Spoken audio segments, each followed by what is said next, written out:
Headlines प्रायोजक राजयोग paints, आनंद तुमचा, रंग आमचा।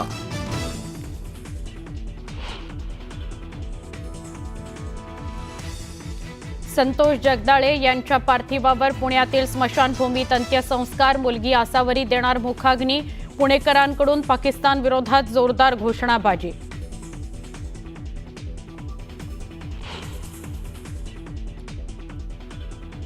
पहलगाममधील हल्ल्याच्या विरोधात देशात संतापाची लाट। आज डोंबिवली, परभणी, मालेगाव या ठिकाणी बंदची हाक।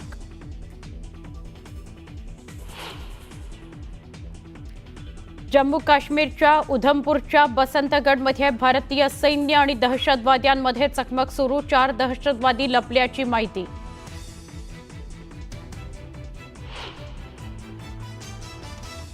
पहलगाम हल्ल्यानंतर काश्मीरमध्ये मोठी कारवाई। 1,500 लोकांना चौकशी करता ताब्यात घेतलं। हल्लेखोरांना आश्रय देणाऱ्यांचाही तपास यंत्रणांकडून कसून शोध सुरू।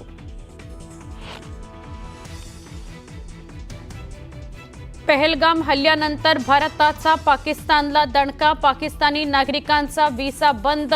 अटारी वाघा बॉर्डर 1 मे पर्यंत बंद। सिंधू जल कराराला स्थगिती। परराष्ट्र मंत्रालयाची पत्रकार परिषदेत घोषणा।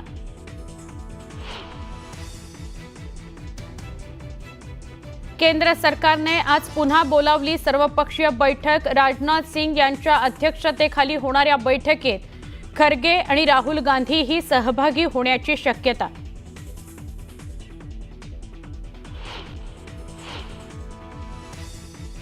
विमान कंपन्यांचा मनमानी कारभार सुरूच। काश्मीरमध्ये अडकलेल्या पर्यटकांकडून जास्तीचं भाडं आकारणी।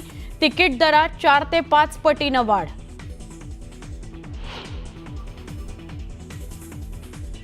जम्मू काश्मीरमध्ये अडकलेले पर्यटक महाराष्ट्रात परतले। रात्री विशेष विमानानं सगळे प्रवासी स्वगृही दाखल। पहलगाम हल्ल्यामुळे काश्मीरच्या अर्थव्यवस्थेला फटका। 90% पर्यटकांकडून हॉटेल्सचं बुकिंग रद्द।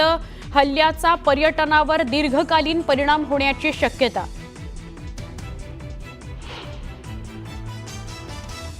पहलगाममधील हल्ल्यानंतर NIA कडून तपास सुरू। तपास यंत्रणा आज घटनास्थळी जाऊन करू शकतात सीन रिक्रिएशन।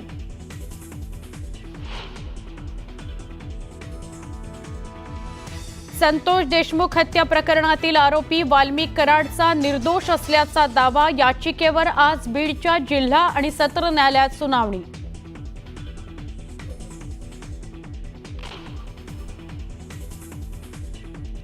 तुळजापूर ड्रग्ज प्रकरणातील दोषी पुजाऱ्यांवर मंदिर संस्थांकडून कारवाईचा बडगा। पुजाऱ्यांना तुळजाभवानी मंदिरात प्रवेश बंदी।